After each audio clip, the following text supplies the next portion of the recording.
뭐 먹사니즘이니 말은 뭐 먹고 사는 먹고 사는 민생이 유일한 이데올로기다라고 했는데 막가자는 막사니즘 아닙니까? 그래놓고 뭐 이게 넷방이 먹사니즘이니 경제니 하니까 또 민주당 국회의원들 또 개딸 지지층이 보면 딸랑딸랑하면서 무슨 경제는 민주당 뭐 그런 공부 모임을 만들었다는데 이거 지나가던 소가 웃을 일 아닙니까 이거? 지나가던 소가 웃을 일 맞는데 긴장합시다. 왜냐하면 민주당은 단어로 프레임을 짭니다. 공부는 경제는 민주당이라고 해서 정말로 이거를 계속 확산하면 국민들이 어느새 자기도 모르게 경제는 민주당 아니야 라는 말이 나오면 그땐 이미 늦습니다. 이런 것들이 만들어질 때 웃어만 넘길 것이 아니라 우리 당에서는 예의주시해야 되는 게 필요하다라는 거 하나 말씀드리고요. 또 두 번째 하나 말씀드릴게요. 건투 프로 선수들이 링에 올라가서 복싱 배웁니까? 네, 여기에 배드민턴 선수들이 올림픽 출전 나가서 배드민턴 배워요. 국회의원 가슴에 배지 달 정도면요. 기본 경제 상식은 이미 공부가 돼서 들어와야 되는 거예요. 맞아요. 국회의원들이 지금 이제서야 모여서 경제 공부 좀 하자. 이거 마치요. 링 위에 올라간 복싱 선수가 프로를 앞에 두고 나 이제 복싱 배워볼게 하는 거랑 똑같은 겁니다. 네, 이게 얼마나 무식한 발언이에요. 이거 자체가. 내가 기본적인 경제 개념은 갖고 장착하고 배지 달았었어야죠. 근데 민주당은 이게 한두 명이 아니라 경제에 대한 기본 근간 자체가 없다. 그래서 그나마 공부하겠다라고 하니 다행인데 공부 제대로 해라. 또 말도 안 되는 좌파 학자들 끌어다 놓고 소주성 같은 말도 안 되는 경제 공부하지 말고 그렇지. 진짜 제대로 된 경제학자들을 모시고 와서 경제에 대해서 민주당이 이때까지 해왔던 정책들이 얼마나 틀렸는지부터 제대로 듣고 이에 대해 반성하고 어떻게 해야지 대한민국 경제가 글로벌 경제 위에서 우뚝 설 수 있는지 진짜 공부를 한다라고 하면 박수 쳐드리겠다. 하지만 얘네들이 바로 이런 공부 모임을 만든 것은 경제는 민주당이라는 이 프레임에서 끝날 것이라고 저는 보고요. 제대로 된 공부하지 않을 것이다. 소주성같이 말도 안 되는 경제정책에 대한 논리를 강화시키기 위한 공부 모임으로 전락할 가능성이 굉장히 높다. 지금 결국에는 이 경제 모임 만들겠다라고 하는 것 뻔하죠. 지금 논란되고 있는 금투세, 종부세 이런 것들에 대해서 민주당의 주장이 합리적이라는 걸 이끌어내기 위한 그 근거를 만들기 위한 말도 안 되는 근거를 만들기 위한 하나의 방법 수단에 지나지 않을 것이다라고 제가 확신합니다.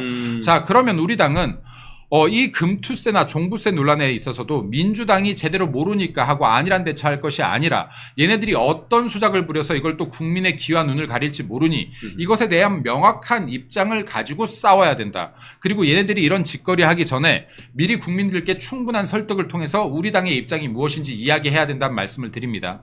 지금 어제 금투세에 대해서 지금 우리 당의 입장이 나왔는데요. 제가 그저께요. 이거보다 하루 빠른 그저께 YTN의 아침 뉴스에 나가서 이런 말을 했습니다. 금투세, 종부세 논란이 되는데 이번 기회에 아예 우리 당에서 금투세, 종부세 완전 폐지에 대해서 강하게 밀어붙이는 계기를 가지고 이러한 주도권을 갖고 왔으면 좋겠다는 말을 했는데요. 네. 자, 이런 것들 주도권을 가지고 와야 됩니다. 그리고 지금 금투세 같은 경우에 민주당에서 이상하죠. 이상하게 생각해야 됩니다. 민주당은 금투세를 만들자는 입장이었어요. 이거 부자 증세다라고 하면서 부자들한테 세금 거둘 거야. 금투세 만들자는 입장이었는데 또 이재명 대표가 검토해보겠다 툭 던져요. 지금 이런 거 왜 이러고 있는지 봐야 됩니다. 지금 민주당은 경제, 국민 민생에 관심 있는 정당 아니에요. 이재명이 잼 날려보는 겁니다.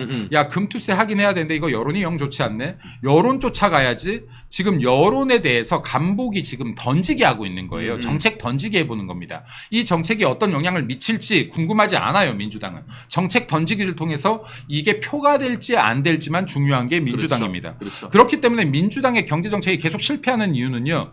경제를 경제로 보지 않고 경제를 표로 보기 때문에 경제정책이 실패하고 있는 겁니다. 그래서 포퓰리즘을 넘어서 표퓰리즘이라고 하지 않습니까? 그래서요, 이게 지난 문재인 정권도 보십시오. 부동산 정책을 몇십 번에 걸쳐서 했는데 얼마나 실패했습니까? 이때도 부자 잡겠다라고 해놓고 결국에 이 피해는 모두가 다 서민에게 돌아갔습니다. 이거 서민들이 얼마나 부동산세 때문에 억울해하고 있고 또 영끌해가지고 이번이 아니면 집 못 살까봐 영끌해서 정말로 고액 대출 받았다가 지금 와서 자기 집 날리고 있는 국민들이 얼마나 많습니까? 이런 부분들에 대해서 국민들이 잊지 않으셔야 된다. 민주당의 경제가 얼마나 경제정책들이 얼마나 대한민국을 이렇게 공경으로 몰아놓았는지 잊지 않아야 된다. 금투세도 마찬가지입니다. 금투세도요. 대만의 예시를 한번 드려볼게요. 1988년도에 대만에서 금투세를 도입하려고 해요. 김대리님, 이때 금투세 물론 우리 네. 그 멸콩 TV 시청자 여러분들은 대부분 다 아시겠지만 혹여 또 정확히 네. 모르시는 분들이 계시니까 금투세 개념을 간단히 좀 말씀해 주시죠. 금융투자세를 아주 쉽게 설명하면 이렇습니다. 당신들이 주식으로 번 돈이 있다면 이거에도 세금을 먹이겠어 하는 게 금투세예요. 자, 그러면 이때까지는 주식으로 주식 소득에 대해서는 세금을 먹이지 않았나요라고 할 수 있잖아요. 이때까지는 주식 수익에 대한 세금을 물렸던 것이 아니라 주식의 거래, 그러니까 이 거래세. 주식이 이전되는 것에 대한 세금을 먹였습니다. 근데 이제는 주식 소득에 대해서 세금을 먹이겠다라는 거예요. 그럼 이거에 대한 상한선들이 있습니다. 그리고 또 하나는 뭐냐면 펀드에도 세금을 먹이겠다라는 겁니다. 부동산 펀드나 국채 펀드 등에 대해서도 세금을 먹이겠다는 게 금투세예요. 근데 아까 제가 말씀드렸는데 대만에서 1988년도에 금투세를 도입하려고 했었을 때요. 2주 만에 주가가 36%나 하락합니다. 그리고 이게 폭동까지 일어나요. 그리고 나서 2010년대에 들어와서 대만에서 이 정책을 또 하려고 하는데 또 어마어마한 폭락이 일어납니다. 그래서 2015년도에 대만에서는 금투세를 완전히 폐지시켰습니다. 네, 이걸 도입하려는 걸 폐지시켰어요. 자, 우리나라도 똑같은 상황이 발생할 수 있습니다. 금투세가요. 금융 선진국들에서 도입하고 있습니다. 민주당이 이 이야기를 계속하는 거예요. 독일이나 미국, 일본 등지에서 이미 다 시도하고 있지 않냐? 다 이미 시행하고 있지 않냐? 근데 모건 스탠리에서 지금 금융 선진국으로 분류한 국가들입니다. 우리나라는요, 금융 선진국 아니에요. 예. 우리나라는 금융 선진국으로 분류가 돼 있지 않습니다. 금융 개발 도상국으로 분류가 돼 있어요. 근데 실제로는 금융 후진국에 가까워요. 금투세가 도입되기 위해서는 우리의 금융 체력이 기초가 충분히 더 변화하고 다져져야 될 부분이 있어요. 이런 것들 하려고 하면요, 기업의 지금 승계 구조도 자유로워져야 되고요. 지금 기업들 상속세 때문에 제대로 승계도 안 되지 않습니까? 지금 여러 가지 문제들이 있습니다. 이런 걸 선시행하기 위해서는 여러 문제가 있다라는 말씀을 드리고, 그리고 이런 것들이 지금 서민들에게 결국에는 해악을 끼칠 것이다.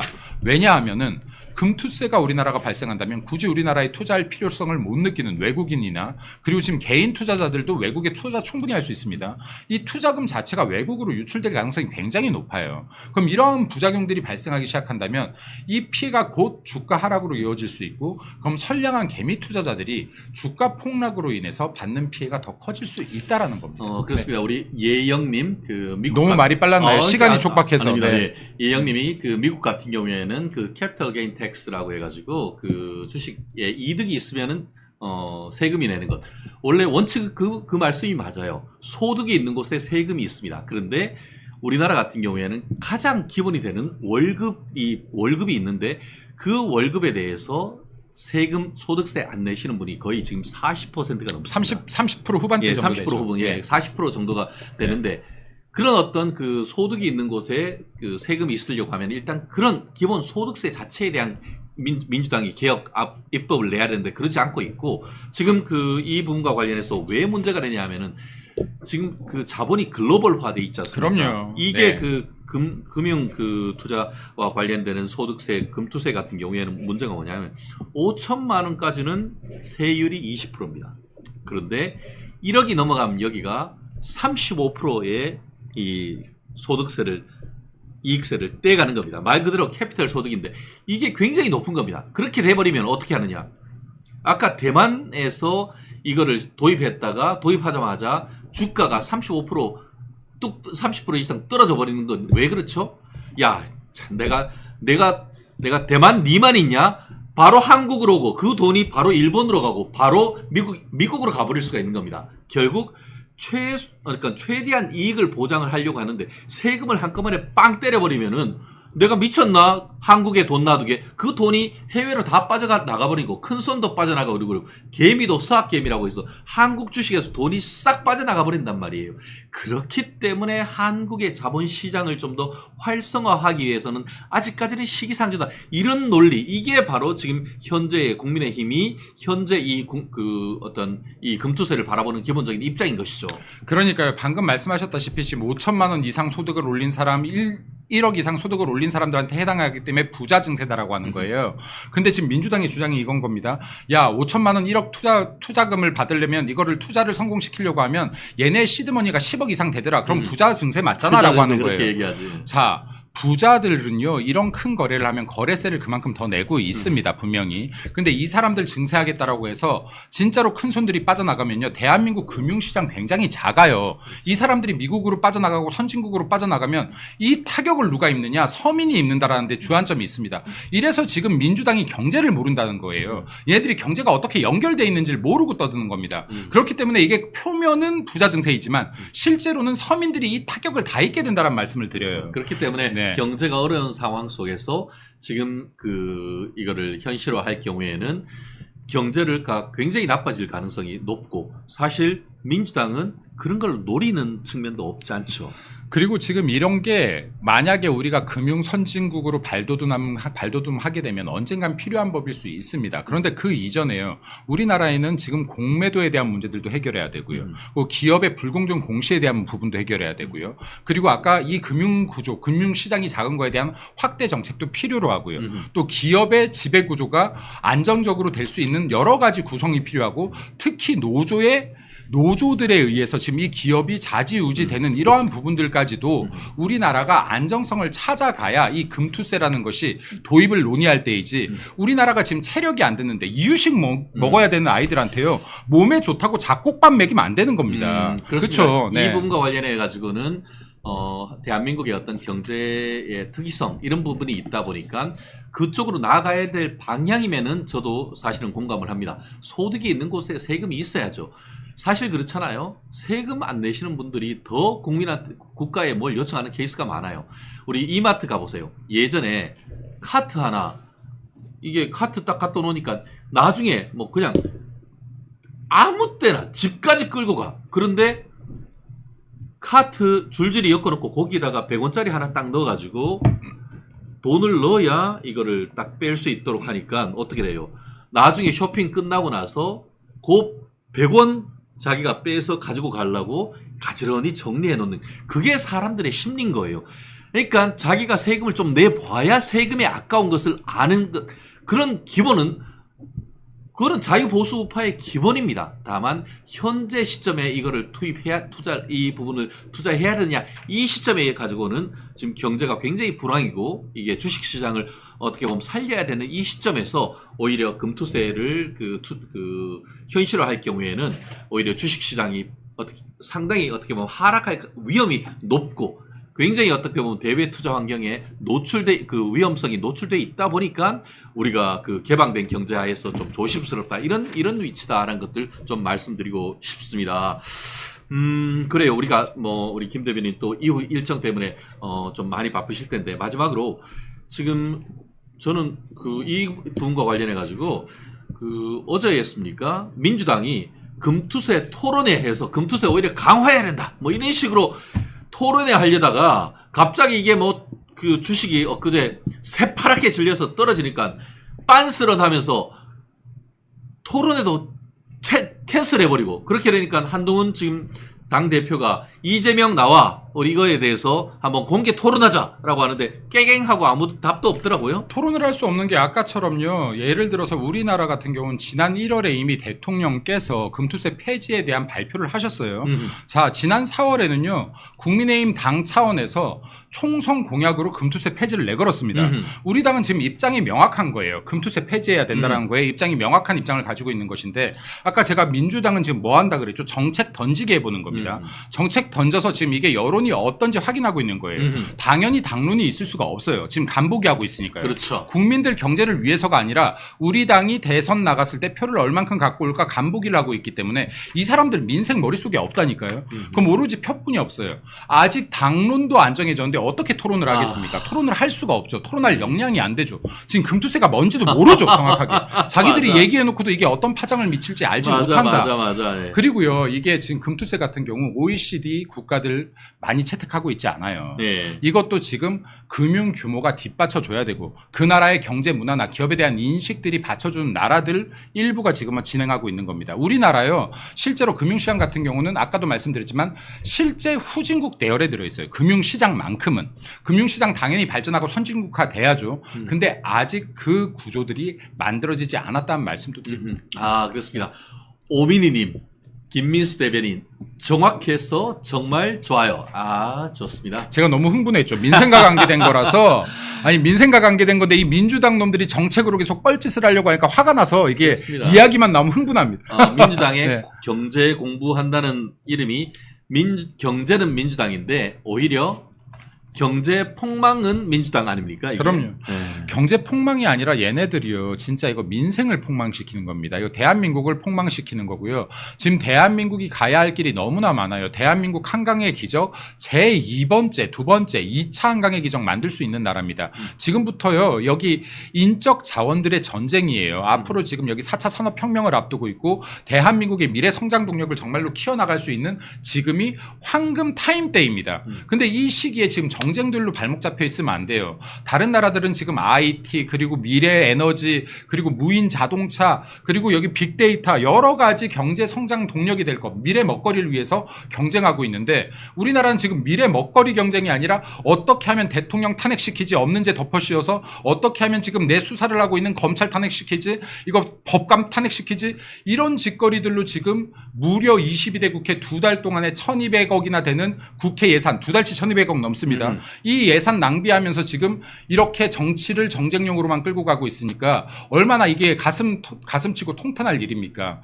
대한민국 지금부터 준비해야 50년 후에 100년 후에 우리 아이들이 우리 후손들이 더 나은 대한민국에서 살 수 있고 더 발전한 대한민국에서 살 수 있다라는 말씀드립니다. 정치인들 제발 정신 차리시고 대한민국 미래를 위한 일에 힘을 써주시기를 부탁드립니다. 네. 이 광복절이 지금 다가오는데 네. 대통령 특사가 지금 많이 논의가 되는데 지금 불과 한 3, 4일 전하고 네. 오늘 아침하고 분위기가 확 바뀌었습니다. 네. 이게 어떻게 바뀐 거죠? 지금 광복절 특사의 이름이 거론되는 사람이 또 핵심 인물들이 있잖아요. 예, 예. 네, 이 사람들을 특사를 이번에 사면 복권을 시키냐 어쩌냐 했는데 예. 또 다시 지금 원활하게 또 바뀌었어요.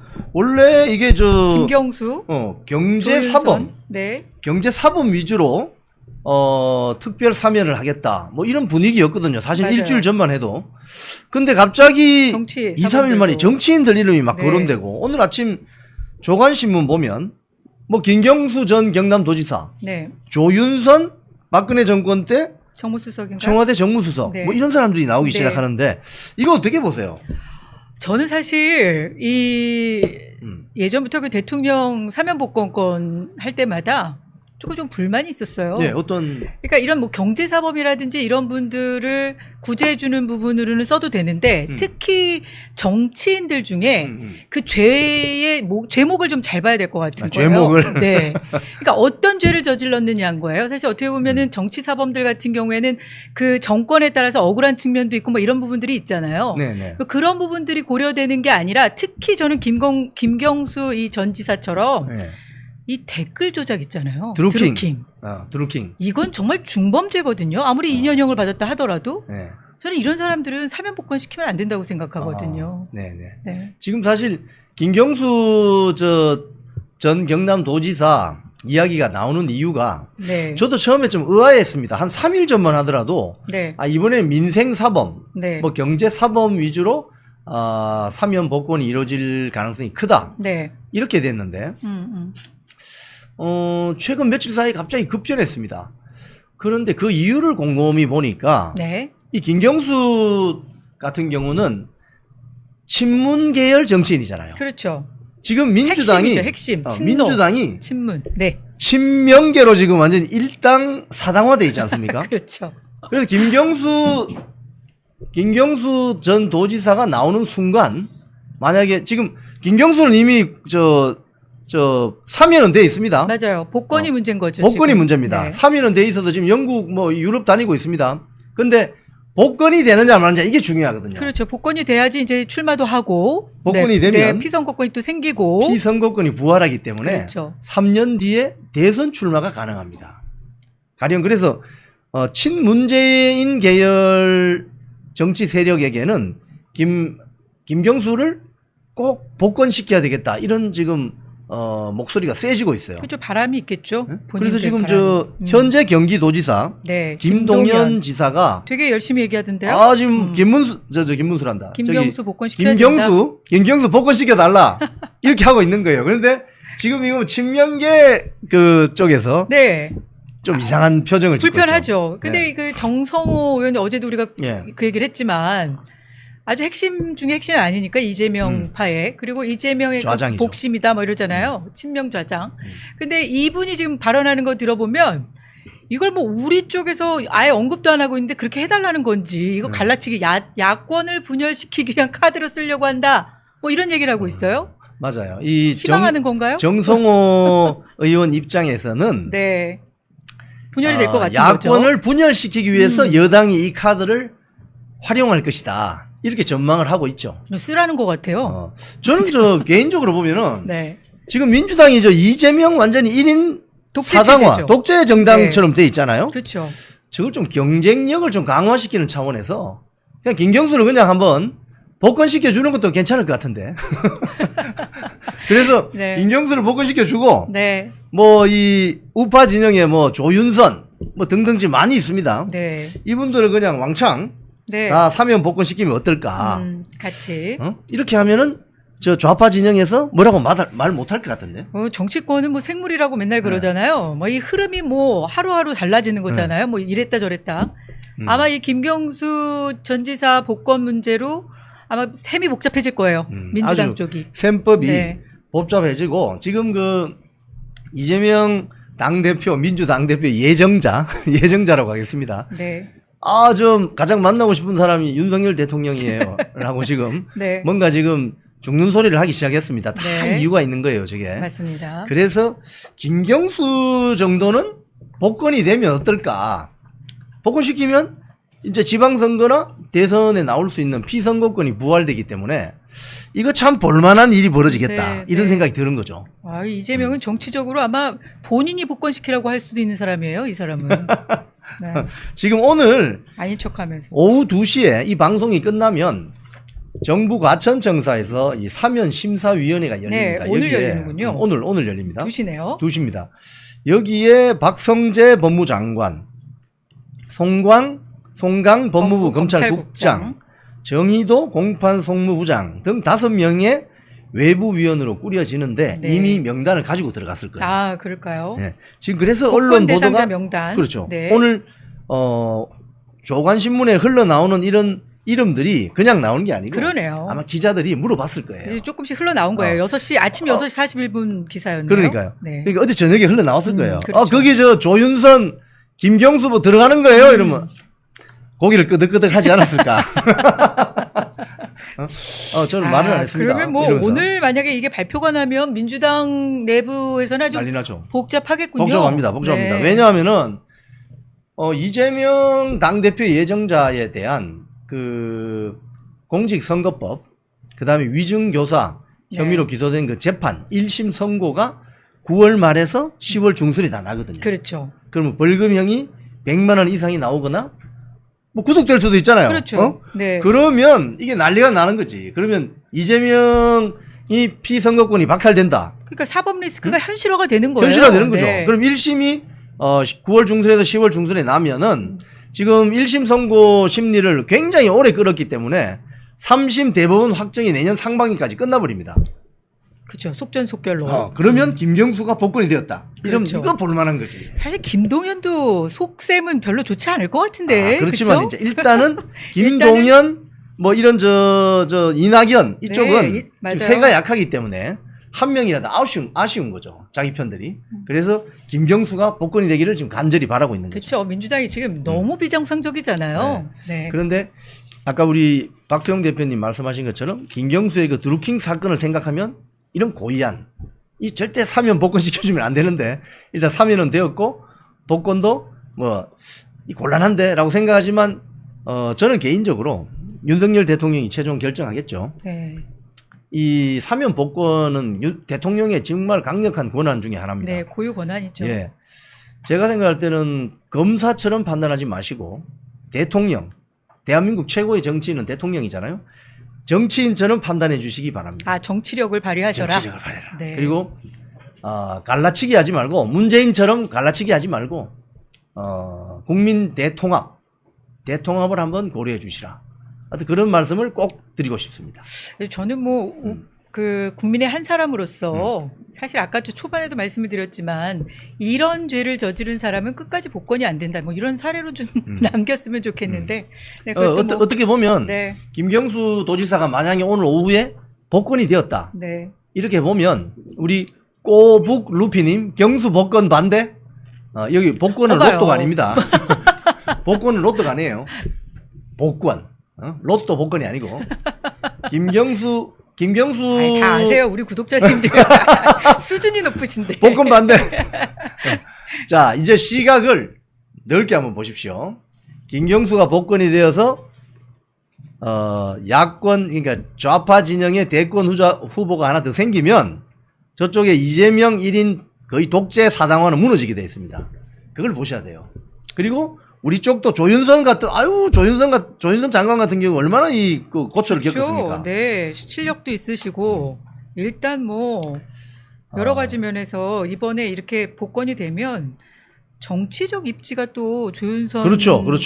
조윤선 정무수석도 장관도 상당히 정치적 입지가 생길 것 같아요. 여기서. 상당히. 네. 지금 그래서 오늘 이 다른 복권 소식보다 김경수 전 경남도지사가 복권이 되느냐 네. 마느냐 이걸 보셔야 됩니다, 여러분. 오늘 그게 오후에 가장 큰 뉴스 중에 하나는 그러네요. 관건이네요. 김경수가 복권이 되느냐, 이 명단이 들어갔느냐. 이미 들어갔다면 저녁에 들어갔을 거란 말이에요. 네.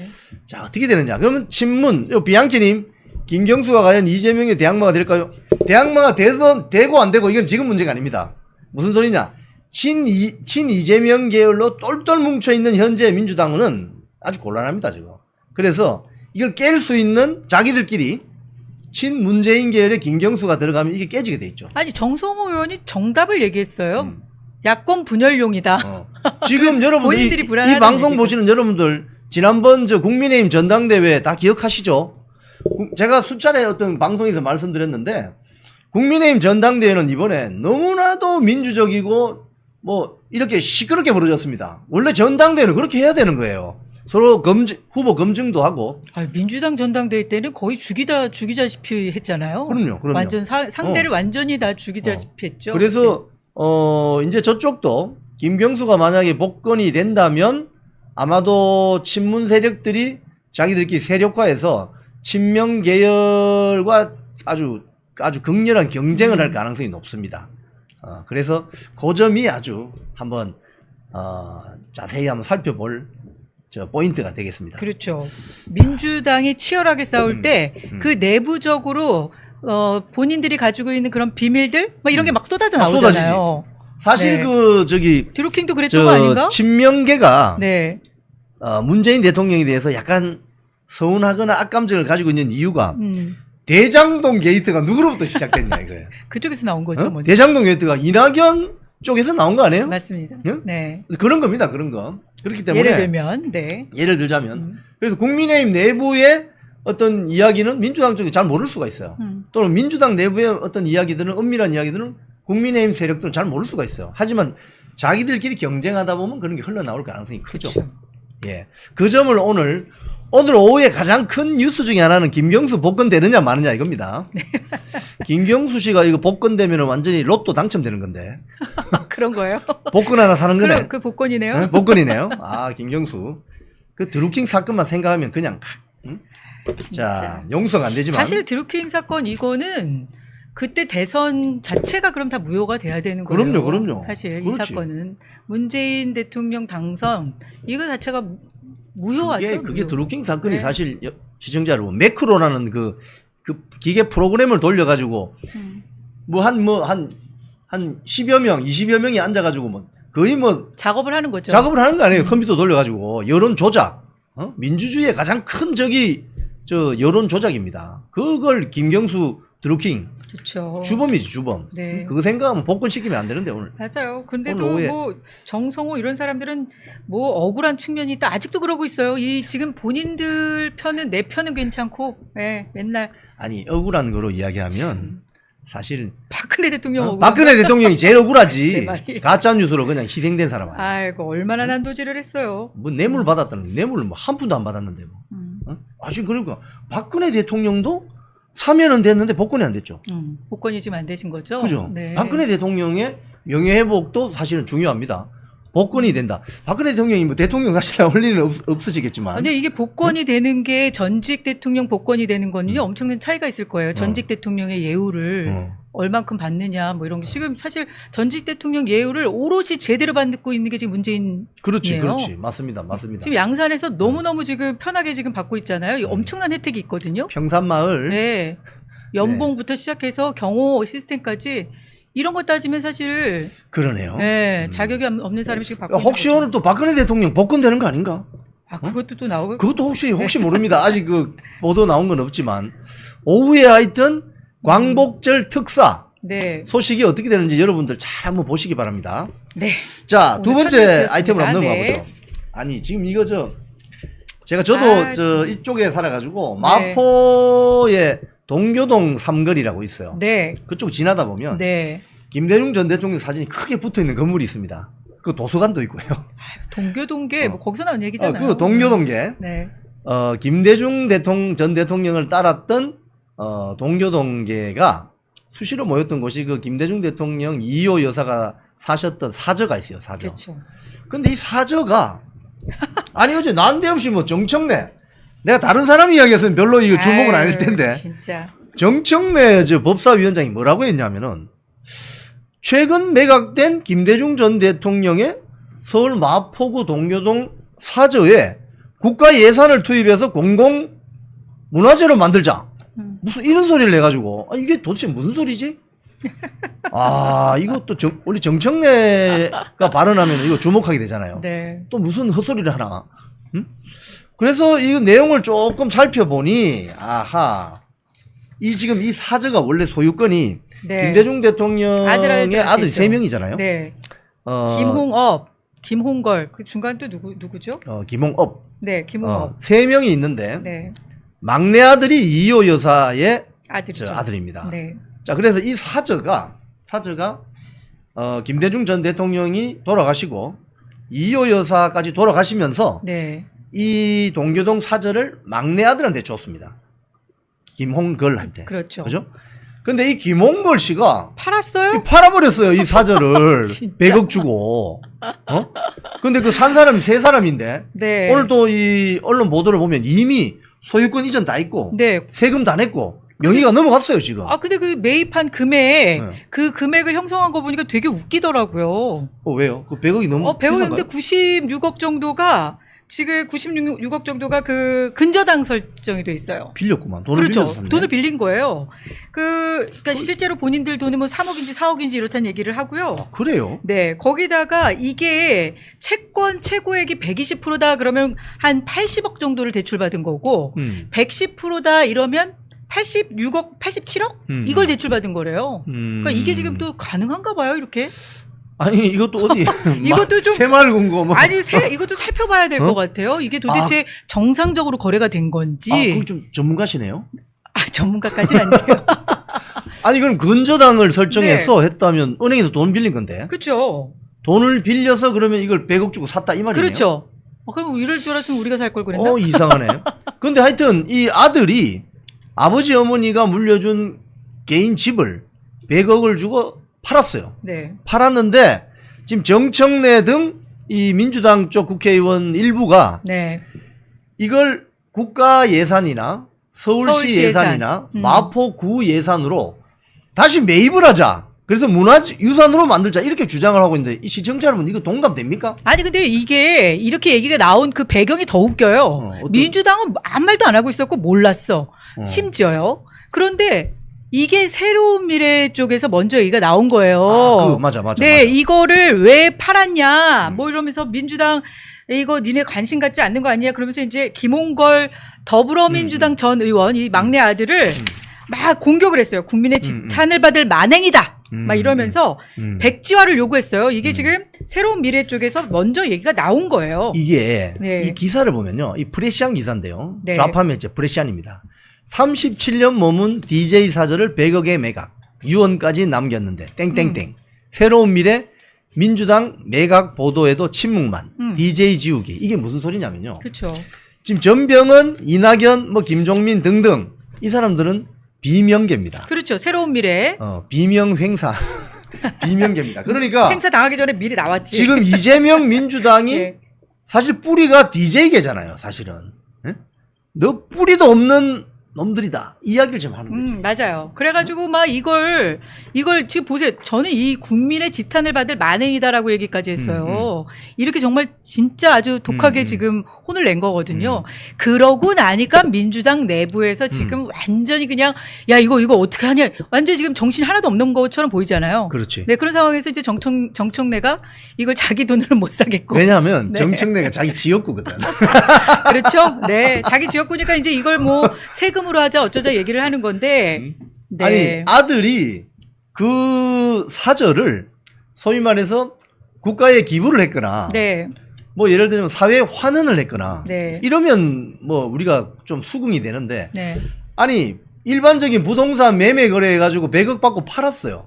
근데 그 돈을 국민들이 100억을 그럼 다시 주고 다시 사와야 되나? 이거는 말이 안 되는 거 아닙니까? 그러니까 이게 정치적으로 우리 멸콩 TV 시청자 여러분들은 아마 이게 김대중 사절을 사서 네. 국민의 국민의 세금으로 해서 뭐 이렇게 한다 그러는 부분에 대해서 좀 분노하시거나 화가 나시는 분들도 분명히 있을 텐데요. 네. 이걸 또 정치적으로 보면 그냥 어차피 이 부분을 그러면 기존의 대한민국의 어쨌든 대통령이었잖아요. 김대중도. 그러면 이 사람을 이 사절을 우리가 이제 국민의 세금으로 이걸 뭐 이렇게 해준다 하면 저는 이참에 이걸 그냥 하는 게 아니라 전두환 대통령 지금 어디 묘에 묻히지도 못하고 있잖아요. 뭐 이런 부분들을 다 건드려서 이것도 하겠다.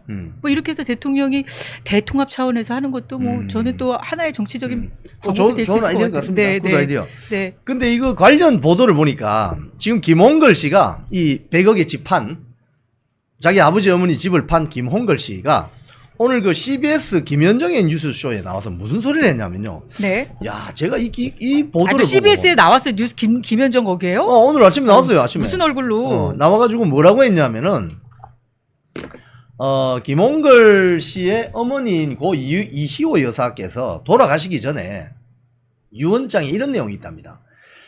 서울시가 이 동교동 사절을 기념관으로 만들도록 박원순 시장과 얘기가 됐다. 아, 근데 박원순 시장 이런 죽었구나. 내용의 유언장을 남겼다고 해요.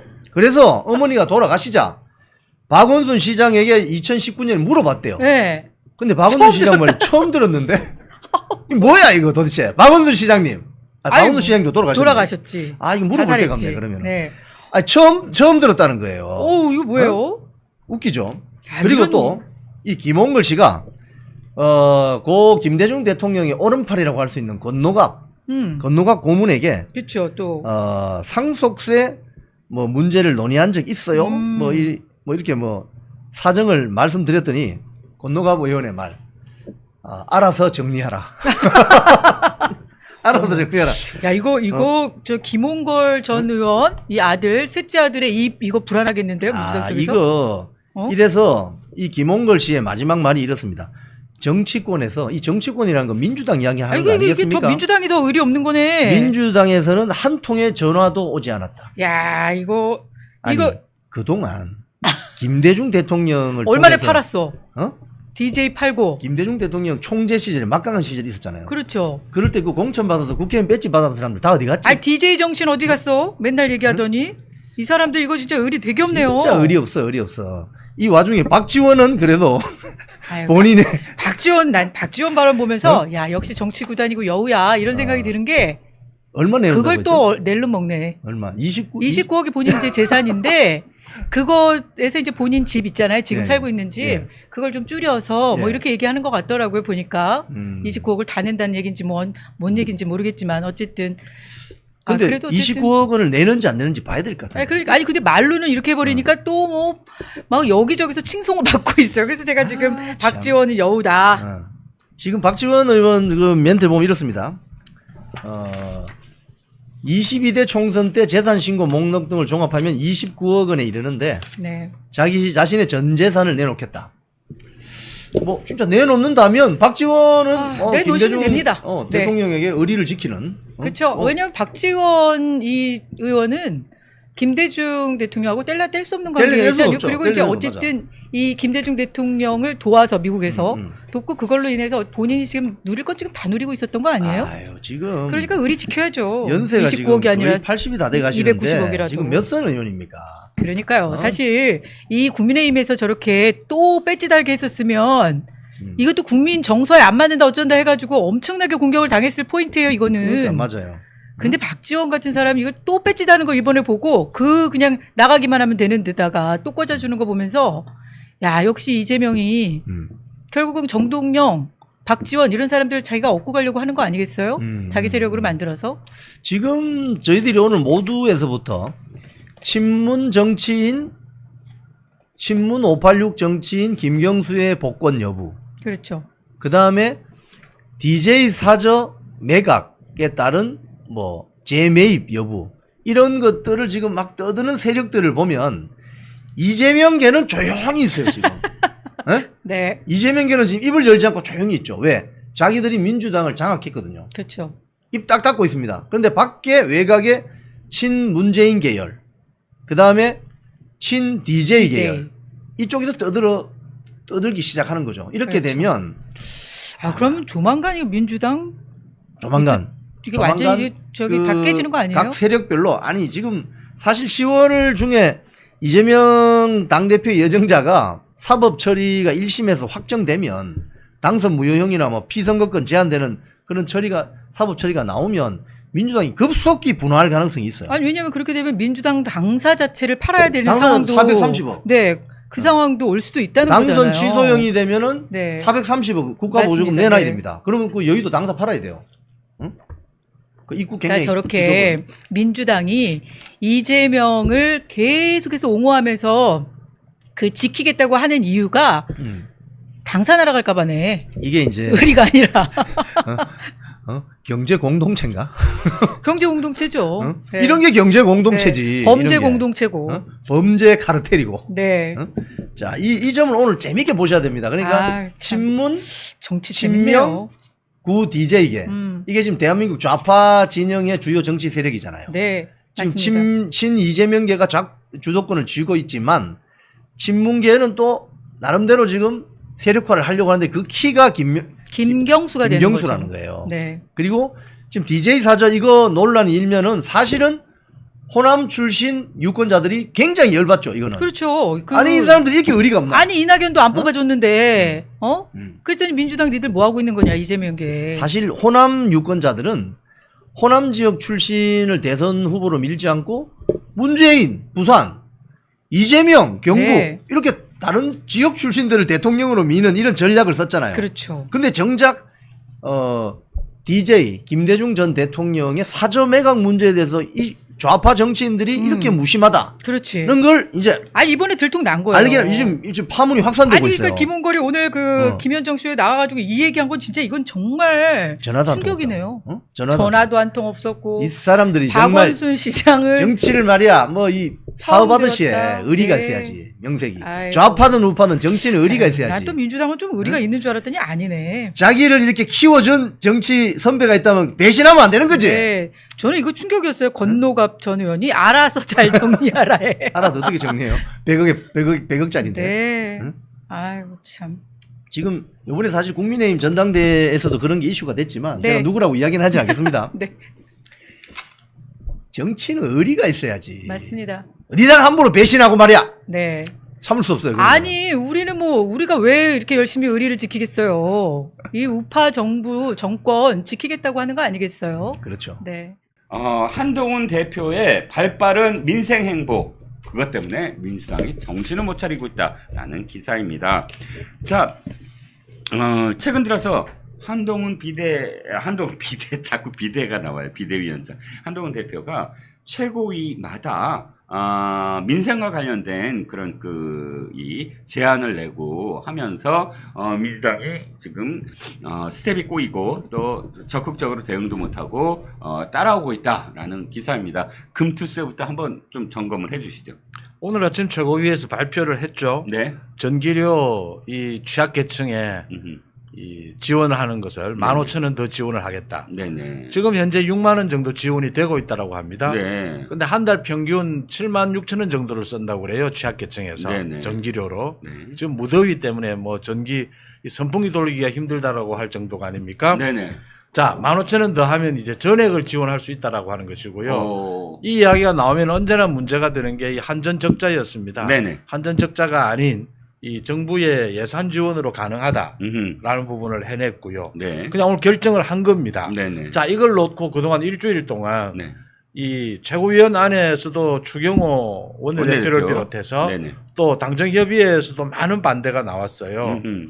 그걸 이런 부분이죠. 한동훈 당대표가 많은 토론을 통해서 성과를 냈다라고 하는 부분이죠. 네네. 지금 이 무더위에 이 전기료 부분을요 음흠. 해냈다라고 하는 것이고요. 또 하나는 금투세입니다. 음흠. 금투세는 민주당 내에서도 지금 딱 반으로 나뉘어져 있습니다. 네.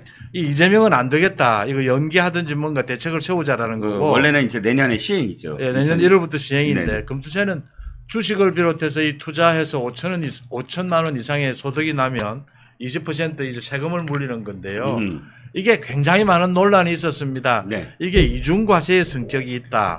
또는 이렇게 하면은 외국 자본이 다 빠져나간다.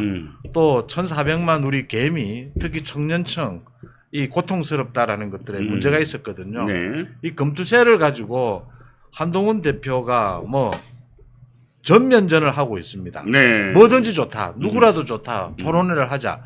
민주당이 먼저 토론회를 하자고 했어요. 근데 민주당이 지금 발을 빼고 있습니다. 네. 금투세 부분이 그렇고요. 네. 또 오늘 이야기가 나온 반도체 지원법. 음흠. 반도체 지원법은 이 야당도 반대를 하지 않고 있기 때문에 네. 바로 이거는 확정을 짓자. 그다음 오늘 또 계속 이제 나옵니다. 이 수석 원내대표끼리 모여서 네. 이 논쟁이 없는 서로 논란이 없는 민생 법안은 이번 달 안에 모두 이 통과를 시키자. 이 무슨 말씀을 제가 드리느냐면요. 네네.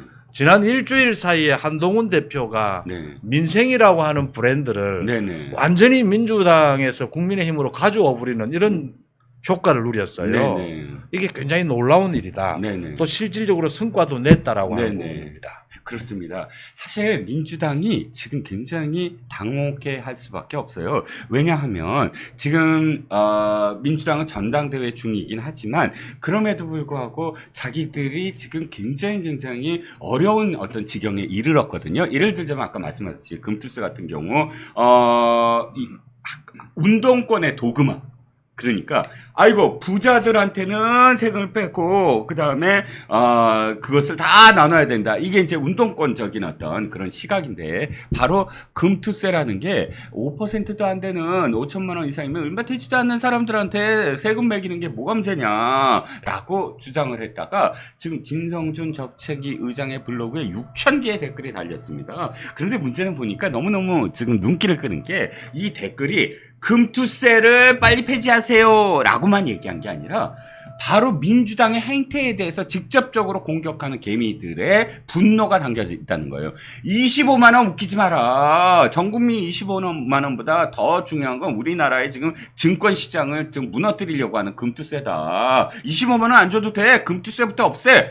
라고 직격을 한다든지 아니면 야 지금 특검해서 뭐 지금 쌀이 나오냐 아니면 뭐 금이 나오냐 민생은 지금 파탄 지경인데 너네들은 지금 뭐 하고 있어? 입법 폭주만 하고 있어 라고 민주당의 행태를 직접적으로 공격하는 개미들의 그 지금 이 댓글에 당황하고 있다는 거예요. 근데 진성준은 그게 또 개미가 아니라고 막 욕을 했다면서요.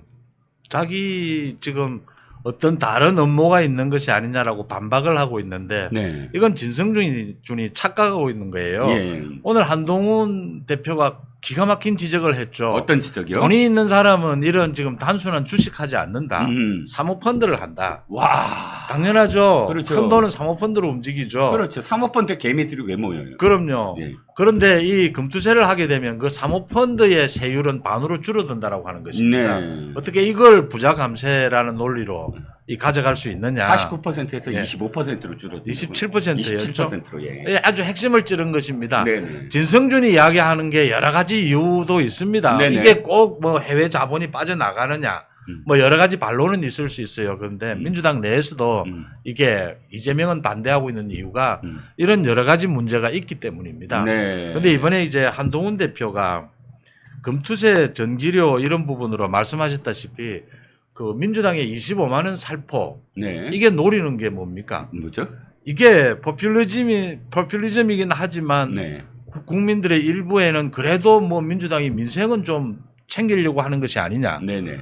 이런 어떤 일부의 오해가 있거든요. 네네. 그 부분에 대해서 한동훈 대표가 적극적으로 우리도 대응을 하자. 네네. 이제 대응을 하는 겁니다. 네. 필요한 세금을 낮춰주고 필요한 지원을 하는 것. 음흠. 이게 지금 25만 원 살포보다 더 나은 것이 아니냐라는 어허. 대안을 제시를 하는 거죠. 그렇습니다. 그런 부분에서 성공을 했다라고 보입니다. 네, 그렇습니다. 자, 지금 송 대표님이 아주 정확한 지적을 해주셨는데, 사실 사모펀드 하나만 하더라도, 사모펀드가 언제 그렇게, 이 땅에 지금 난리가 났었죠? 바로 문재인 정권입니다. 문재인 정권이 펀드가 새로운 기법이니 뭐니 하면서, 온갖 사모펀드를 그냥 라임이라든지 무슨 뭐, 옵티머스 사태까지 야기된 게 다 펀드거든요. 그러니까 왜 김대중 정권 때는 아이고 우리 저기 IT 산업을 하자 그래갖고 뭐 테헤란노를 난리를 나게 만들었잖아요. 그때 IT 무슨 지원금이 눈먼 돈 너도 나도 이 핑계 저 핑계 하고 온갖 운동권들이 전부 다 그거 뺏어가느라고 난리가 났었죠.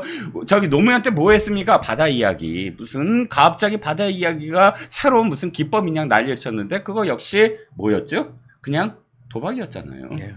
그리고 상품권 운운하면서 상품권 지금 코나아이처럼 지역사랑 상품권처럼 현금 박치가 아니고 상품권이다 했는데 상품권 만드는 걸로 전부 다 또 돈 빼가고 뭐 난리가 났었죠. 이제 문재인 때는 뭐였습니까? 사모펀드예요. 펀드 갖고 무슨 뭐 돈이 어떻다 저떻다 난리쳐갖고 유시민이라는 작자도 라임한테 가서 무슨 뭐 강연하고 돈 받고 그랬잖아요. 자 그런데 이 사모펀드가 바로 지금 진성준이 얘기하듯이 거꾸로 된 거예요. 진성준은 아주 부자한테 지금 세금 매긴다 그랬는데 실질적으로 이 금투세를 하니까 사모펀드는 세금이 줄어들더라. 부자 감세더라. 6,000개의 댓글 중에 대다수가 지금 야 너네 부자 무슨 부자 세금 매겨? 아니야. 부자 감세하는 거야. 라고 직격탄을 날렸다는 거죠. 바로 그 점에서 저는 또 한 가지가 뭐냐면 음모론처럼 들리시겠지만 야 이거 문재인이 지금 키운 사모펀드를 거꾸로 지금 진성준이 등 친문들이 난리를 치면서 그 보호해 주려고 하는 거 아니야? 사모펀드 라임이랑 그 옵티머스의 온갖 혜택을 다 누가 받았습니까? 이낙연이 지금 보좌관 극단적 선택한 게 그렇죠. 라임이에요. 부터 시작을 해서 지금 저 옷 받은 기동민이 부터 시작을 해서 온갖 이수진도 그때 뭐 돈 받았다고 그러고 온갖 친문들이랑 뭐 해갖고 줄 서갖고 거기에 연루가 됐었잖아요. 그런데 아직도 사모펀드의 그 세율을 낮춰주는 그러면서 겉으로는 포장해갖고 무슨 부자 무슨 세금 운운하는 게 아니냐라는 목소리가 그래서 나오고 있다는 겁니다. 그 한동훈 대표가 지적한 사모펀드 부분은 빠져나갈 수 없게 아주 전곡을 찔렀던 부분이고요. 네네. 이 전기 요금에 대해서 네. 사실은 76,000원인데 지금 6만 원을 지원하고 있는데 15,000원을 더 지원해야 되느냐. 이건 다 생각이 다를 수 있습니다. 기재부라든지 다른 사람들이 이제 더 추가 지원은 없다라는 것도 일리가 있어요. 예. 5만 원 지원이 되면. 근데 한동훈 대표가 고집스럽게 이걸 이뤄낸 이유는 네. 이런 무더위에 이런 소외계층에 대해서 네네. 이 취약계층에 대해서 국민의힘도 굉장히 발부둥친다, 노력한다, 뭐라도 지원하려고 한다. 네네. 이 모습을 보여주려고 한 것이었거든요. 네네. 거의 다 반대했어요, 사실은. 네. 근데 한동훈 자신 혼자서 이렇게 이걸 뚫어냈다라는데 중요한 부분이 있고요. 네네. 또 하나 제가 지적을 하면요. 뭐죠? 한동훈이 지금 당대표가 된 지 2주일이지 않습니까? 그렇죠. 보름 만에 당직 인선과 이 금투세 전기료 등을 통해서 이 주도권을 찾았어요. 이 민생을 가져왔어요. 네네. 또 하나 놀라운 게 있습니다. 뭐죠? 윤석열 대통령이 지금 휴가 중이지 않습니까? 그렇죠. 대통령실에서 지금 전기요금 지원과 금투세 이 부분에 대해서 보조를 완전히 같이 해요. 이 당에서 이 결정을 할 때마다 언제나 대통령실도 찬성한다. 어허. 민주당은 빨리 동참해라. 네네. 계속 하고 있어요. 네. 우리가 뭐 당정일체 뭐 많은 이야기를 하지 않습니까? 그렇죠. 이런 겁니다. 그렇죠. 정책에 있어서 공조를 하는 것. 네. 이게 가장 중요한 것이거든요. 맞습니다. 그게 더 나아가서 한동훈 그 지도부 당직자들 네네. 이건 좀 이례적인 겁니다. 네. 원래 원내 대표나 이런 사람들에게만 그 축하란을 보내주는데 대통령실에서 예. 이번에는 그거 뭐 다 보내줬어요. 예, 밑에 예. 당직자들에게. 뭐 조직부총장이라든지 그렇죠. 뭐 그러니까 심지어 이번에 저 전략기획부총장 또 보냈고요. 뭐 그리고 대변인까지 보냈더라고요. 그 기분 좋거든요. 그렇죠. 한지아라든지 큰 건 아니지만 곽윤택. 예. 이게 저는 물론 정진석 비서실장의 작품이라고 봅니다. 네네. 그런데 물론 윤 대통령이 제가 없이는 할 수 없는 것이죠. 아우 대통령이 나를 보낸 건데. 그럼요. 예. 이런 부분들이 이제 달라지는 것들이다. 이게 제가 생각하는 한동훈이 이야기하는 정책적 연대, 정책적 원팀. 이게 미국이 이게 된다라는 거거든요. 그렇죠. 우리 정치도 네네. 이제 개파로 뭐 무슨 이렇게 나뉠 게 아니라 정책으로 이렇게 나뉘어야 한다라는 걸 2주일 만에 보여줬다라는 데서 저는 상당히 놀랍다라는 평가를 합니다. 그렇죠. 금투세로 시작을 했습니다. 말씀하셨듯이. 네. 자, 금투세는 원래 민주당이 그래 한번 토론해보자라고 했다가 왜 그 철회했냐면 개미들이 커뮤니티에서 야 며칠 날 저기 토론한다고 다 가자. 며칠 날이야. 그리고 다 사발통문으로 돌린 거예요. 그러자 뜨거. 개미들이 나타나갖고 이 토론회가 어떻게 될지 뻔하잖아요. 그러니까 무기 연기 했는데 한동훈 대표 아주 타이밍 좋게 좋아 그러면 그 토론회 말고 나랑 토론하자 이재명 그랬더니 박찬대가 막 난리를 쳤습니다. 아니 지금 어디다 대고 지금 토론이야 했더니 바로 다음에 그 박찬대 당신이 와. 박찬대가 회계사예요. 그것도 꽤 이름 있는 그런 그 법무법인의 회계사까지 하셨더만 회계법인인지 법무법인인지. 근데 우리 한동훈 대표 회계 그러면 또 한동훈이에요. 검사 시절에 처음에 시작한 지 얼마 안 돼갖고 전부 술 먹으러 가잖아요. 막내 같이 가자 그랬는데 저는 빠지겠습니다. 다녀오세요 해놓고 혼자서 그 검찰청에서 뭐 들여다봤냐면 회계 자료. 어느 회계 자료? SK그룹. SK그룹에 회계자료 장부를 다 뒤져갖고 자 술 먹고 이제 다 골골하다가 아침에 출근했는데 그 새벽에 딱 잡았습니다 하고 딱 내놓는 게 누굴 잡아? 최태원 회장을 잡았어요. 뭐? SK의 분식회계. 분식회계를 통해서 정치자금법 위반으로 SK 최태원 회장을 그러니까 검찰 임용 3년차 검사가 해낸 겁니다. 그때 뭘 들여다봤다고요? 회계 자료. 론스타 때도 론스타죠. 론스타 때도 막 완전히 전문적인 회계사도 힘든 그 자료들을 한동훈 대표가 그때 검사 시절에 전부 다 들여다봤다는 거죠. 그러니까 뭐 박찬대 회계사 날 토론해줄게. 금투세 토론해줄게. 박찬대 안 하겠다잖아요. 도망갔어요. 그 박찬대가 이렇게 이야기합니다. 네. 그 월요일 그 주가 대폭락을 왜 이 금투세로 연결을 짓느냐? 누가 금투세로 연결 짓는데 그게 아니라 금투세를 실행하면 그보다 더 최악의 어쨌든 이탈이 생길 수가 있다. 가능성 있잖아요. 금투세로 아무도 연결을 안 지었어요. 네네. 그런데 그런 식으로 이야기를 하면서 예. 이제 공해진 것이죠. 네네. 자기들이 먼저 토론을 하자고 해놓고선 토론을 못하는 그런 상황이 됐습니다. 네, 그렇습니다. 그러니까 한동훈이 대표가 오늘 8월 8일 오전 그 9시에 또 최고위에서 좋아 원하는 시간, 장소, 토론자 다 들어줄 테니까 또 하자라고 민주당에 또 다시 제안을 했습니다. 제가 보기에는 왜 그 한동훈 대표 그 이번 전대에서 또 보여지고 또 그때 그 법무부 장관 시절에 저 일대 뭐 한 10으로 지금 싸웠잖아요. 그때 집요하고 그때 그 어떤 뭐랄까요 그 왜 저 이슈를 몰아가는 그 능력을 이번에 또 보여준 거예요. 해보자라고. 그래서 이게 지금 대표님이 아까 지적하셨듯이 일석이조예요. 하나는 완전히 그 지금 국민의힘이 민생으로 돌아섰다라는 이미지를 보여주고 두 번째는 당 지도부의 빠른 연착륙. 당 지도부 그리고 당정과의 어떤 호흡 이런 것들을 민생의 어떤 이슈를 던짐으로 해서 자연스럽게 연착륙시킬 수 있었다. 거기서 한동훈 대표가 또 잘하는 이 공격력까지 보여줬어요. 그렇죠. 금투세를 가지고. 맞습니다. 원래 한동훈은 이 스나이퍼 공격이거든요. 칼이죠, 칼. 그렇죠. 칼들. 그걸 정책 부분에 있어서는 그걸 많이 할 수 없는데 네네. 이번에 금투세에 딱 걸려든 거예요. 걸려들었죠. 그래서 한동훈의 그 칼도 보여줬다라는 점에서 보름 동안 이뤄낸 게 굉장히 많아요. 그렇죠. 이게 집권 여당이 할 수 있는 거잖아요. 그렇죠.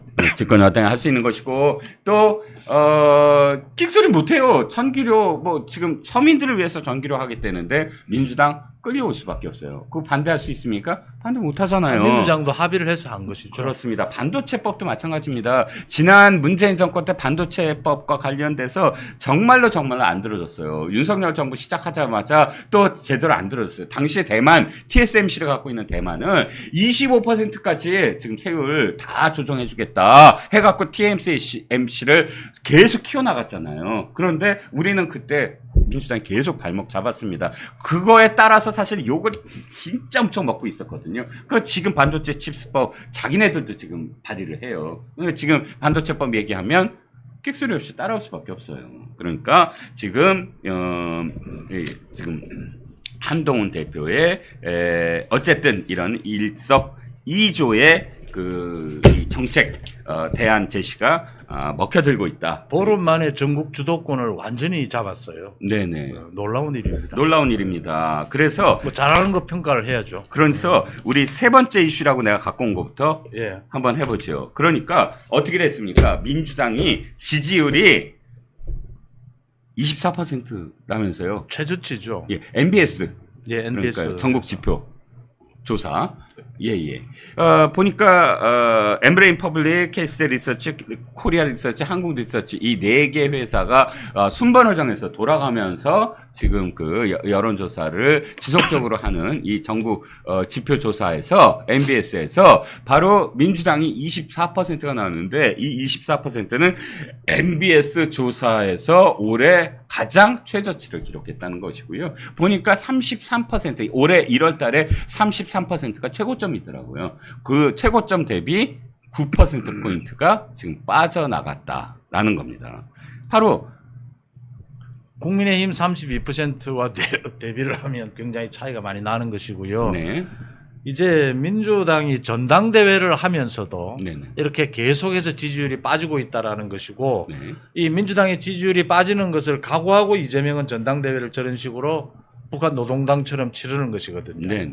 이재명이 저렇게 하는 이유는 이제 자기가 만약에 구속이 돼도 당대표직을 유지하겠다는 거거든요. 그렇죠. 저 몸부림이거든, 마지막요. 네네. 거기에 대응해서 이제 국민들의 지지가 완전히 빠지고 있다. 네. 저게 어디까지 빠질 것이냐. 네. 민주당 내에서 나오는 이야기입니다. 네. 민주당이 완전히 쪼그라들게 되면 20%, 19%, 20%까지 빠질 것이다라는 이야기 나오거든요. 네. 거의 그 선까지 와 있다라고 하는 겁니다. 그럴 경우에 국민의힘 지지율이 40%까지 가야 하는데 네. 그렇게까지 못 가고 있다.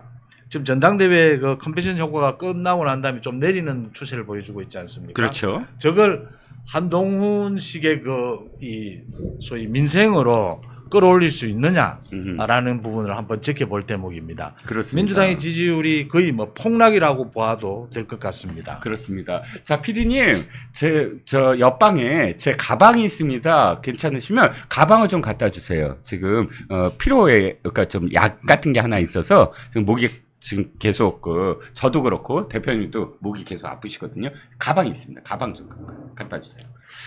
예. 왜 이 자리에 오면 자꾸 그거 되는지 모르겠어요. 목이 에어컨이 가까워서 그런가? 에어컨 바람을 위로 할까? 더 중요한 것은요. 네네. 민주당 지지율을 보면 네. 서울과 부산의 지지율이 폭락을 했어요. 네네. 그 2주일 전과 비교해서 서울에서 부산에서 6에서 7% 포인트가 빠졌거든요. 네네. 이게 굉장히 중요한 의미를 가집니다. 네. 가방을 위에 올리셔도 뭐 예. 말씀하세요. 말씀하세요. 6에서 7% 포인트 부산과 서울에서 지지율이 빠졌다라고 하는 건요. 그렇죠. 저 이거 굉장히 중요하게 보는 것이 네네. 우리 지금 4, 5년 전부터 서울과 부산 지역의 여론 추이가 비슷한 경향을 보입니다. 네. 수치는 물론 차이가 있죠. 그런데 일주일 단위로 10% 포인트 이상에 빠졌다 올랐다 하는 추세를 계속 보여줬어요. 그러니까 어느 쪽이 좀 잘한다 잘못한다에 즉각 반응을 하는 것이 네. 서울과 부산의 여론이었어요. 네네. 이 서울과 부산 지역의 이런 여론 흐름이 즉각적으로 이번에 민주당에 나타났다. 네. 2주일 만에 반응을 해서 네. 부산에서 서울에서 15%, 18% 수준이 나왔거든요. 그렇죠. 이 놀라운 겁니다. 그렇죠. 이 지금 민주당에 대해서 완전히 이제 이 특히 중도에서 완전히 고개를 돌렸다, 외면을 했다라는 것이거든요. 네. 이 부분이 앞으로 어떻게 이 영향을 미치게 될지 한번 지켜볼 대목입니다. 네네. 몽스 프로폴리스 캔디인데 이게요? 목캔디예요. 네, 입에 이렇게 담고 씹지 말고 그냥 이 혀 밑으로 이렇게 깔고 계속 말씀을 좀 하시면 훨씬 보기 좀 편해지실 겁니다. 자, 말씀하셨듯이 지금 이 지지율이요. 서울과 부산 경남 PK와 더군다나 세대도 중요해요. 30대의 지지율이 10%대로 떨어졌다는 건 민주당으로서는 뼈아프거든요. 물론 민주당의 가장 코어 핵심 세대 지지층은 40대예요. 뭐 50대까지 마찬가지입니다. 4050이 튼튼하게 버티고 있긴 한데 그러나 2030에서 30대는 20대와 조금 다른 결을 보이고 있었어요. 도리어 추세로 봤을 때는 이 30대가 40대와 연동되는 모양을 보였거든요. 근데 지금 보면 30대가 10%대로 추락을 했다. 그러니까 PK와 서울 아까 말씀해 주셨는데 세대까지도 30대가 지금 이탈을 하고 있다라는 겁니다. 2030의 특징은 뭐냐면 옳은 건 옳은 것이고 그른 건 그른 것이다.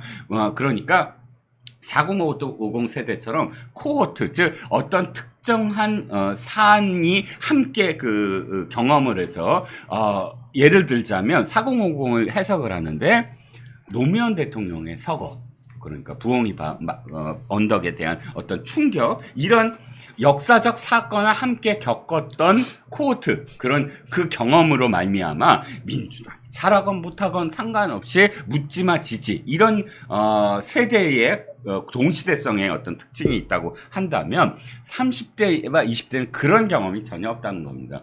태어나자마자 선진국이었고 또 태어나자마자 갖고 있었던 어떤 그런 이 경험이 뭐 어떤 역사적 사건이라든지 이런 코호트 경험이 동시대성이 없다는 거예요. 그러니까 어떤 정부든 아니면 야당이든 잘하면 잘하는 거고 못하면 못한 거다. 사안별로 다르다. 그런데 이 30대가 지금 민주당에 대해서 엄청난 실망을 보이고 있다라고 지금 여론 NBS가 지금 얘기하고 있다는 겁니다.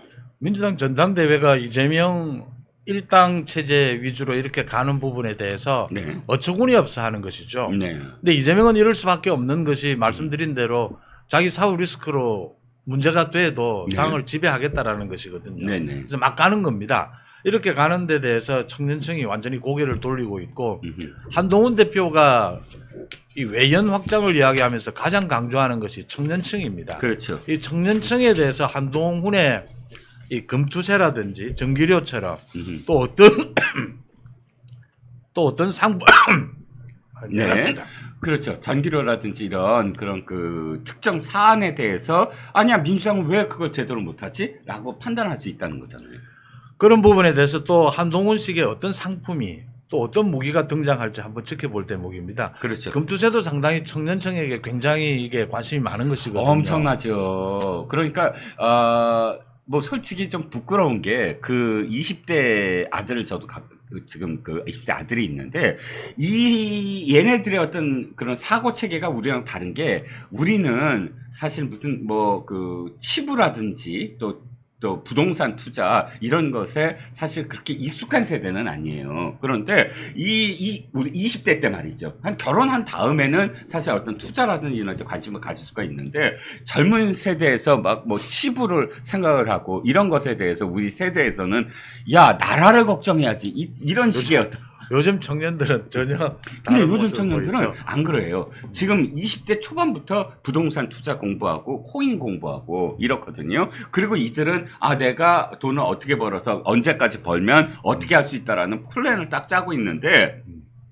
그런데 금투세와 관련해서 이거예요. 아니 내가 주식으로 돈을 좀 벌어보겠다는데 코인으로 벌어보겠다는데 5천만 원? 나도 곧 달성할 수 있어. 그 꿈을 갖고 있는데 그 꿈을 꺾어버려. 5천만 원 이상이면 세금을 매겨? 이런 식의 분노 이런 게 작용을 한다는 것이고요.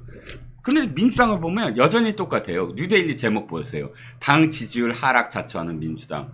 해병 특검법 세 번째 발의. 점점 더 세진다면서요. 이제 김건희 여사를 정면으로 이름까지 거론이 됐다는 것이죠. 네. 최병 그 특검법 관련해 가지고 세 번째 저렇게 내면서 네. 그 한동훈 대표에게 그 제3자 추천 최병 그 특검 네. 그 부분에 대해서 자꾸 압박을 하는데 한동훈 대표가 분명하게 이야기를 했어요. 네. 당내 충분한 토론을 거쳐서 당의 입장을 내겠다라고 한 것입니다. 네. 근데 저렇게 민주당이 자기들이 협의 이전에 저렇게 내거든요. 네. 네. 저건 뭐 대화를 하자는 게 아니지 않습니까? 한동훈 대표는 다른 또 이번 전기세처럼 다른 안을 낼 수도 있지만 네. 그 부분에 대해서 시간적 여유를 갖고 있다라는 것으로 해석이 됩니다. 그렇지요. 그런데 민주당에 지금 그 지지율과 관련해서 어쨌든 분열상이 하나 더 있어요. 김경수 복권. 그런데 지금 PK시잖아요. 예? 부산 경남에서 또 그 지역 민방에서 보도본부장까지 하시고 KNN. 자, 그럼 PK에 지금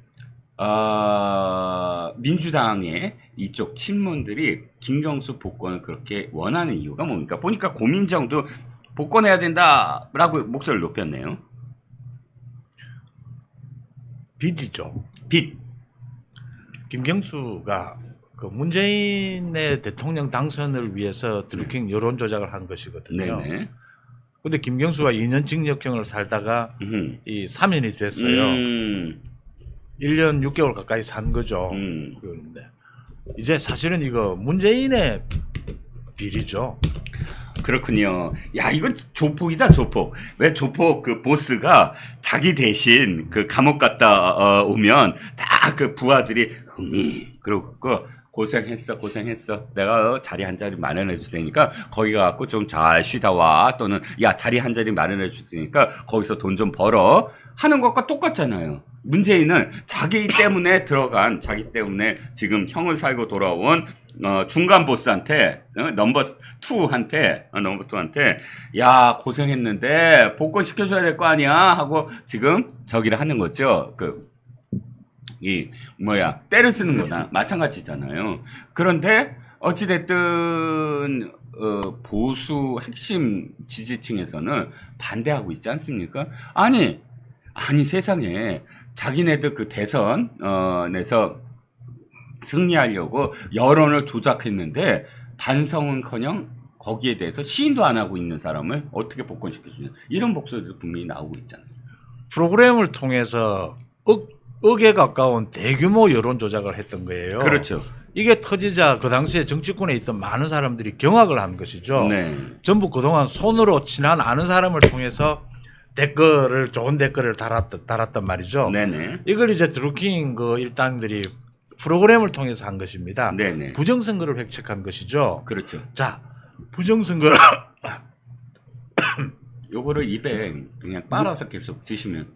몰고 있습니다. 네네. 좀 말을 계속 하게 되면 목이 이렇게 부담이 된다는 그렇죠. 걸 처음 겪어보네요. 침을 계속 이제 생성하게 만드는. 아유, 죄송합니다. 아니, 그러니까 김경수 부부는 문재인을 조사하지 않고서는 이 답이 나오지 않는 것이거든요. 네. 그래서 지금 이 사면 복권 이야기가 나오는데 예. 소위 보수 우파에서 저는 간단하게 말씀을 드립니다. 잔잔하게 말씀하세요. 목소리 예. 높이지 않으셔도 됩니다. 그러니까 더 예민하게. 물 좀 드시고요. 김경수가 아직까지 자신의 형을 인정을 하지 않고 있어요. 그러게요. 대법원 혐의를. 판결까지를 네네. 또 대법원 판결까지 나왔는데. 인정도 하지 않고 사과도 하지 않고 있어요. 네네. 이걸 왜 사면은 한 것이고요. 네, 왜 복권까지 해야 되는지를 이유를 모르는 겁니다. 네네. 그러면서 대통령실을 향해서 이야기를 해요. 네. 한쪽에서는 복권 시켜달라고 하고 음흠. 또 이재명 쪽에서는 복권은 이 소극적이에요. 네네. 굳이 복권을 지금 시키느냐 이런 식이에요. 네네. 이것 가지고 대통령실을 가지고 저렇게 이야기하는 것은 상당히 무슨 코미디처럼 보이는 대목이죠. 그렇습니다. 그러니까 어찌됐든 일각에서는 정치 공학적으로 해석해야 되는 게 아니냐. 지금 친문과 친명을 갈라치기를 할 수 있는 게 아니냐. 이렇게 하면서 복권을 또 들어주라라고 하는데 저는 개인적으로는 복권 시켜주려면 인정을 해라. 내가 이러이러한 잘못했다. 인정을 하는 사람한테는 복권이 가능하지만, 그러나 난 잘못이 없어. 라고 저렇게 이야기하는 사람을 왜 복권시켜주느냐. 쪽에 한 표. 대한민국의 지금 사법 시스템이 잘못됐다는 거거든요. 네. 검찰 수사도 잘못됐고, 이 대법원까지 판결도 잘못됐다라고 하는 이야기거든요. 예, 지금 주장이, 저자가 하는 주장이. 네, 인정하지 않고 있으니까요. 네네. 그러면 김경수가 왜 저 인정을 하지 않느냐? 네. 저 문재인 때문이거든요. 네. 선거와 관련돼서 어떠한 일이라도 가장 핵심적인 이 수사의 초점은, 재판의 초점은 후보입니다. 그렇죠. 여론 조작이 일어났으면 가장 중요한 사람은 문재인입니다. 그렇죠. 김경수가 아니죠. 그렇습니다. 그런데 그 부분에 대한 수사는 전혀 되지 않았던 겁니다. 그렇습니다. 지금 저 부분 때문에 이 이야기가 되고 있는데, 그렇죠. 사실은 이 친문 쪽에서는 이런 빚 감정으로 인해서 이 복권을 해줘야 된다라고 이야기하는데, 이재명 쪽에서는 굉장히 떨떠름하죠. 그렇죠. 이재명이 이 구속되거나 사법 리스크를, 사법적인 처벌을 당하고 난 다음에도 당을 장악하려고 하는데, 네. 그게 가장 걸림돌이 될 사람들이 이런 사람들이죠. 그렇죠. 이 김경수나 이런 사람들이. 네. 그래서 지금 떨떠름한 것인데, 대통령실은 저는 오늘 그 회의가 열렸는데, 대통령실은 법과 원칙에 따라서 판단하면 된다라고 봅니다. 네, 그렇습니다. 자, 이 와중에 이재명이 인스타그램에 올린 사진 때문에 이야기가 지금 막 그냥 번져가고 있습니다. 인스타그램 사진은 올려도 되니까요. 자, PD님, 제가 보내드린 이재명 권천 들고 출격 준비 완료. 이 기사를 보시면 이 기사 안에 이 이재명의 사진이 있습니다. 그걸 한번 백에 한번 띄워봐 주세요. 찾으실 수 있을 거예요. 사격하는 사진, 사격하는 사진인데. 바로 지금 우리나라의 사격이 올림픽에서 굉장히 엄청난 어떤 결과를 냈지 않았습니까? 금메달만 해도 3개를 땄고요. 은메달이 3개인가? 아마 그럴 겁니다. 사상 최대의 지금 사격의 그 결과를 맺었는데, 그 코인, 사격 코인에 자기도 한번 얹어보려고 네. 이재명이 바로 김예지 선수가 하는 폼을 딱 잡았습니다. 못 올리나요, 지금? 네네, 아직 찾고 계세요. 제가 어드레스를 드렸는데, 근데 어찌됐든, 이 사진, 좀 혐오감이 있긴 하는데, 맞습니다. 이 사진입니다. 그러니까, 진종호, 사격선수 출신의 국민의힘 의원이죠. 최고위원이죠. 진종호가 이렇게 얘기합니다. 표적은 어디를 향하고 있느냐? 저는 그 답을 합니다. 국민들의 가슴을 향하고 있다. 국민들의 가슴에 불을 지르고 있다. 그러니까 당을 완전히 사당화시키고 자신의 사법 리스크를 동원해서 국회의원들을 동원을 해서 민생을 파탄으로 만들고 있다. 그러니까 저는 이 표적이 바로 국민들 가슴 아니냐 이렇게 생각하거든요. 참 독특한 정신 구조를 가지고 있는 사람이에요. 그렇죠. 나르시시스트죠. 나르시시스트. 예, 예. 물론 저 정도 되니까 네네. 저 많은 사법 리스크에 그런 거짓말을 하면서 버텨내는 것인데요. 네네. 참 독특하다라는 생각을 그 이재명에 대해서는 정말 이제 오는 10월에 1심 판결 2가지의 1심 판결이 나오면 저는 그 위증교사를 꼽습니다. 그렇습니다. 그 장동혁이 판사 출신이지 않습니까? 그렇죠. 장동혁이 언론에 나와서 그 이야기를 했더만요. 이 위증교사는 심각한 것이다. 네. 이 위증교사를 가지고 정말 이재명에 대해서 법정 구속을 시키는 그 판사의 어떤 결단을 한번 보고 네. 싶습니다. 네네. 왜 구속을 시켜야 되는지는 지금 저런 게 보여주고 있습니다. 그렇죠. 저게 지금 많은 짓입니까? 대표님 지금 회의하다 그러니까 딱 뭐가 떠오르냐면 미국 대선 지금 한창인데 해리스 지금 부통령이 러닝메이트를 지명했잖아요. 미네소타 주지사 월스. 근데 이 월스가 해리스는 이제 좀 젊고 그 인도계 흑인이니까 상대적으로 그 좀 나이가 좀 지긋한 백인이 될 거다라고 생각했는데 맞습니다. 아주 푸근한 시골 아저씨, 백인 아저씨예요. 그런데 이 월스라는 사람이 지금 뜬 게 뭐 때문에 떴냐면 트럼프를 향해서 weird라고 썼어요. weird라고 표현했거든요. 괴이하다, 이상하다, 트럼프는. 근데 그 표현이 너무너무 적확했는지 뭐 난리가 났어요. 이 표현 하나로. 근데 지금 딱 송 대표께서 하신 말씀, 아유, 지금 저기가 괴이해. 이재명은 괴이해 하는 그게 위어드. 영어로 위어드라는 느낌이 딱 들어서 제가 그 딱 오버랩을 한번 시켜봤습니다. 환신골드 있지 않습니까? 멜콩 라이브를 후원해 주시고 멜콩 라이브를 열렬히 지원해 주시는 우리 한신바이오에서 만든 환신골드 꼭 소개를 시켜드려야 되겠죠? 2+1 이벤트가 계속되고 있습니다. 그리고 또 2+1 이벤트에 참여하시면 유현종 작가님 아시죠? 어이구, 유현종 작가님도 옛날에 이병주 작가님 못지않게 정말 좋은 책을 많이 내셨고, 또 연개소문, 제가 어렸을 때 진짜 즐겨봤던 소설입니다. 글 쓰신 유현종 작가님이 직접 건국 대통령 이승만이라는 책을 내셨습니다. 1, 2권이 한 세트인데 이 한 세트를 보내주신다고 하니까 이번에 2+1 이벤트를 꼭 놓치지 않으셨으면 합니다.